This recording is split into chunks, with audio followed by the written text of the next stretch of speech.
ಫ್ಯಾಕ್ಟ್ರಿದವ್ರು ಹತ್ತಿ ತಗೊಂಡು ಏನ್ ಮಾಡ್ತಾರ ಗೊತ್ತೇನ್ರಿ? ನಮಸ್ಕಾರ ರೀ, ನಾನ್ ನಿಮ್ ಆಕಾಶ. ಇವತ್ತ ನಮ್ ಹೊಲ್ದಾಗ ಕಬ್ಬಿನ ಬೋದೊಳಗ ಎತ್ತುಗಳು ಇರ್ಲಾರ್ದೆ ಗೋಧಿ ಬಿತ್ತೀವಿ ನೋಡ್ರಿ. ಅದು ಹೆಂಗಂತ ಹೇಳ್ತೀನಿ, ವಿಡಿಯೋನ ಪೂರ್ತಿಯಾಗಿ ನೋಡ್ರಿ.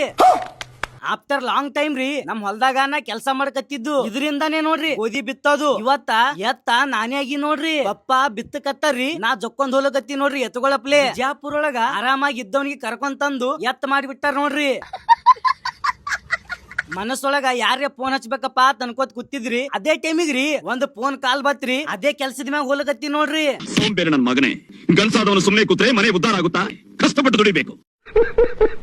ನಮಗ ಹೊಲ್ದನ್ ಕೆಲ್ಸ ಅಂತೂ ಆಗಲ್ ನೋಡ್ರಿ. ಯಾಕತ್ತಂದ್ರ 10 ವರ್ಷ ಹಾಸ್ಟೆಲ್ದಾಗ ಇದ್ದವ್ರಿ. ಪಪ್ಪ ಒಂದ್ ರೀಸನ್ ಹೇಳಿ ವಿಡಿಯೋ ಶೂಟಿಂಗ್ ಮಾಡಕ್ ಹೋಲಕತ್ತಿ ನೋಡ್ರಿ. ಎಲ್ಲಿ ಅಂತ ನಾಳಿನ ವಿಡಿಯೋದಾಗ ಬರ್ತದ್ರಿ. ಇವತ್ ನಾ ನಿಮ್ಗ ರೈತರಿಂದ ಹತ್ತಿ ತಗೊಂಡು ಫ್ಯಾಕ್ಟ್ರಿದವ್ರು ಔಟ್ ಆಫ್ ದಿ ಸ್ಟೇಟ್ ಹೆಂಗ್ ಕಳಿಸ್ತಾರಂತ ತೋರಿಸ್ತೀನಿ ನೋಡ್ರಿ. ಇದೇ ನೋಡ್ರಿ ಹತ್ತಿ ಫ್ಯಾಕ್ಟ್ರಿ. ಇದ್ರಾಗ್ರಿ ಹೊಲಸ ಹತ್ತಿ ಕಡಿಗೆ ಮಾಡ್ತಾರ, ಬೀಜಾ ಕಡಿಗೆ ಮಾಡ್ತಾರ, ಎಲ್ಲಾ ಸಪ್ರೇಟ್ ಮಾಡಿ ಬರೀ ಹತ್ತಿ ಅಟ್ಟೆ ಕಡಿಗೆ ಮಾಡ್ತಾರ ನೋಡ್ರಿ. ಈಗ ಈ ಆಧುನಿಕ ಟೆಕ್ನಾಲಜಿ ಬಂದದ, ಈ ರೀತಿ ಬೇರ್ಪಡಿಸ್ತಾರ. ಹಿಂದಿನ ಕಾಲದಾಗ ರೈತರು ಬೆಳೆದ ಹತ್ತಿಗೆ ಯಾವ ರೀತಿ ಬೇರ್ಪಡಿಸ್ತಿರು ನಿಮಗ ಗೊತ್ತಿತ್ತಂದ್ರ ಕಮೆಂಟ್ ಬಾಕ್ಸ್ ತಿಳಿಸ್ರಿ. ನೋಡ್ರಿ ಇದೇ ನೋಡ್ರಿ ನಿಕ್ಕ ಹತ್ತಿ. ಈ ಹತ್ತಿ ಬಂಡಲ್ ಕಟ್ಟಿ ಲಾರಿ ಒಳಗ್ ಹಾಕಿ out of the state, out of the country ಕಳಿಸ್ತಾರ ನೋಡ್ರಿ. ವಿಡಿಯೋ ಇಷ್ಟ ಆಗಿತ್ತಂದ್ರ ಫಾಲೋ ಮಾಡಿ, ಲೈಕ್ ಮಾಡಿ, ಶೇರ್ ಮಾಡ್ರಿ. 3 hours ಕಂಟಿನ್ಯೂ ಶೂಟ್ ಮಾಡಿ ಅಲ್ಲಿಂದ ರಿಟರ್ನ್ ಅಫ್ಜಲ್ಪುರ್ ಬಂದಿ ನೋಡ್ರಿ. ಅಲ್ಲಿಂದ ಮನಿಗ್ ಬಂದು ಡ್ರೆಸ್ ಚೇಂಜ್ ಮಾಡಿ ಸೀದಾ ಹೊಲಕ್ ಬಂದಿ ನೋಡ್ರಿ. ನಾಳೆ ಒಂದ್ ವಿಡಿಯೋ ಅಪ್ಲೋಡ್ ಮಾಡ್ತೀನಿ, ಅದು ಎಲ್ಲಾ ರೈತ ಬಾಂಧವರಿಗೆ ಉಪಯೋಗ ಆಗ್ತದ ನೋಡ್ರಿ.